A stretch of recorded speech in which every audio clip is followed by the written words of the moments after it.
Oh, we teased it. Power rankings. Chandler is going to get this bad boy kicked off. Take it away. Okay, you know what? Surprisingly, I do have 4 Eastern Conference teams. Surprisingly, yeah, that's pretty good. In my top 10. And again, my rankings are based on right now and what I see in the future. Okay. Coming in at number 10, Phoenix Suns. I think their potential is extremely high. Kevin Durant has got to be healthy. Bradley Beal has got to be healthy. But this team, to me, is a real contending for a championship team if they're fully loaded. So I have them at number 10. Number 9, the Clippers. They've been the real surprise for me. James Harden still playing at an elite level. Norman Powell went from 6th man to, all-star possibly. Like, he is straight balling.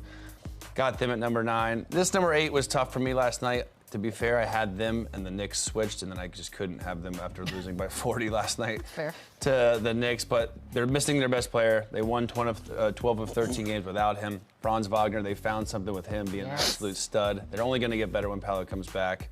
I can see them rise in the rankings. Got them 8. Number 7, Memphis Grizzlies. Look at that. Healthy, loaded. Bane back, Smart is back, John Morant, absolutely electric. I got them at number 7. They're one of my teams that's sneaky that a lot of teams are not going to want to play them in the playoffs come postseason time, so I got them at 7. Number 6, and I think, again, to me, no offense to our guy Georgie, like the Cavs and Knicks, that would be a hell of a series in the playoffs because I think everyone expects the Celtics to get there, but the Knicks, with the additions of Bridges and Towns, their offense is extremely dynamic. They have a capability of being a great defensive team. Like them, number 6, and at number 5, the Dallas Mavericks. We talk about how good Luka is, how good Kyrie is. Are they going to find ways to defend? Are they going to get stuff from the guard play off the bench? They did last night with Dinwiddie and got a big-time win against the Memphis Grizzlies. Have them at number 5. 4, probably the most surprising team of this season. Young, athletic. They lock up their 2 dynamic duo stars in Jalen Green and Sengun. They have probably the deepest team in the NBA. They're well coached. They do it all. I think 4, I don't want to throw shade here, but I think 4 is probably about as high as they're going to get in their rankings, but I think they're a middle-of-the-pack team and also a hard-nosed team. Number 3, the Georgie Niang Cleveland Cavaliers. Yeah. They're the hottest team in the NBA. They're 19-3. They have the best record. I understand that. The 2 teams above them, I just think, are more poised and ready to win a championship right now. But the Cavs are tremendous. That's crazy to me that you think OKC is more poised to win a championship. Right now, if the Cavs and the Thunder played in a series, who would you take? Cavs. You would take... No, you wouldn't. Yes, I would. No, you wouldn't. You know what? Ask Lou. Okay, maybe I will. We'll see his rankings. Maybe they're different. Cavs number 3. And they are. Number 2. Got it. Number 2, the Thunder. I think this is the best team in the West. They have it all. They have the best setup now for the present. They have the best setup now in the future. They need to get Chet back. They got Hartenstein now in the rotation, so he helps a lot. Got them as number 2. And the top dog is the Boston Celtics. Can't imagine them kind of leaving this spot unless the Cavs absolutely continue to go on a tear.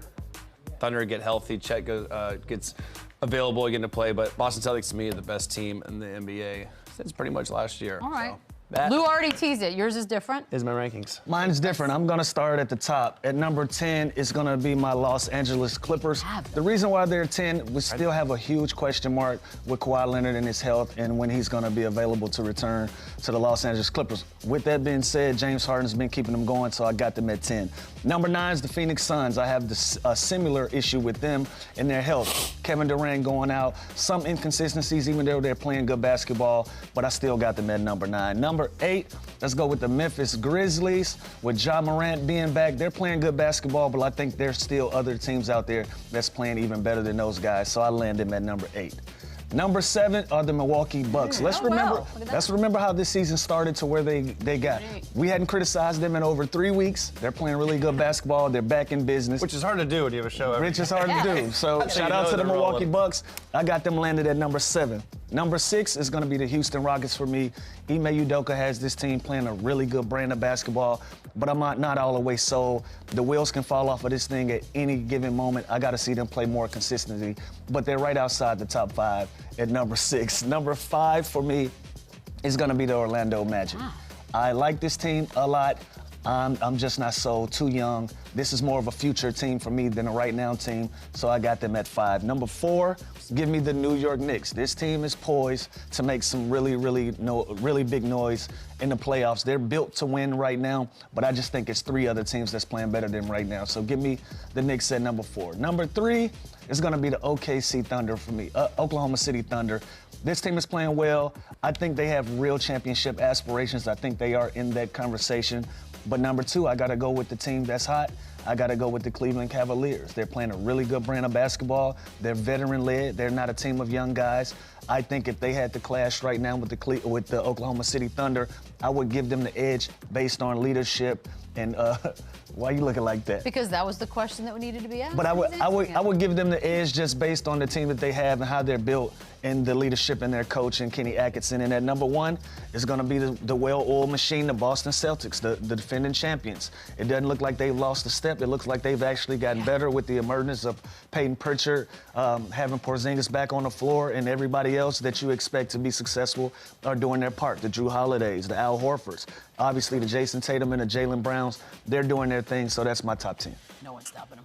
You know what's interesting is we talk about how bad the East is. Look at that. 4 of 5 I know. top teams in the NBA are the East on your rankings here. So very and by the way, we had the same 10 teams. Besides, I didn't have the Bucks. The West is so inconsistent right now, man. The West is all over the place. You know, they're playing a lot of good basketball out West, but the East just looks like they're trying to swing this thing back their direction with how dominant they've been playing. Top of the East is... Yeah, I also just think the West is deeper. You know what I mean? Like, the West has more good teams. The teams in the East and the bottom are bad. Yeah, the I teams agree with that. You know what I mean?